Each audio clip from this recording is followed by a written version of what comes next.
প্রকার, একটা আছে সকাম আর একটা আছে নিষ্কাম। সামান্য একটি পার্থক্য, কিন্তু এই পার্থক্যটা আমরা অনেকে বুঝতে পারি না।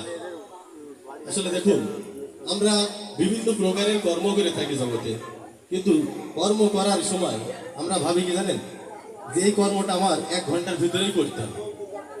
কিন্তু আসলে আমরা গুরুর উপরেও ন্যস্ত করি না, ঈশ্বরের উপরেও ন্যস্ত করি না, কারোর উপরে কোনো বার দেয়নি। আমি নিজেই করছি। আমি তো অহংকার বোধ নিয়ে যে কর্মটা করা হয়, কর্মের ফলের আকাঙ্ক্ষা নিয়ে যে কর্ম করা হয়, সেটা সকাম কর্ম বলা হয়। তার দায়ভার সে ব্যক্তি বহন করে থাকে। আর নিষ্কাম কর্ম অর্থ কি?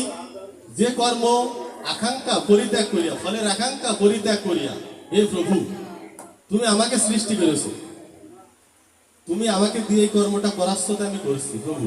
এই কর্মের সুফল বা কুফল সবকিছুই তোমার। এই কর্মের কোনো দায়ভার আজকে আপনাদের মাঝে আমি 2-5টা কথা বলছি, অনুমতি দিয়েছেন তাই বলছি, তাই না? এখানে যে সুসার বা অসার কোনোটাই আমার প্রয়োজন নাই, কারণ মালিক কৃপা করে বলাচ্ছেন, তাই আমি বলছি। আমার কি সাধ্য আছে বলার? আসলে নাই।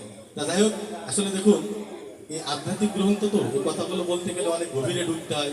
তা যাই হোক, আমি বেশি কথা বলবো না। যেহেতু আমাদের রাত অতিবাহিত হয়েছে, আমি সকলের চরণে ভক্তিপূর্ণ প্রণাম রেখে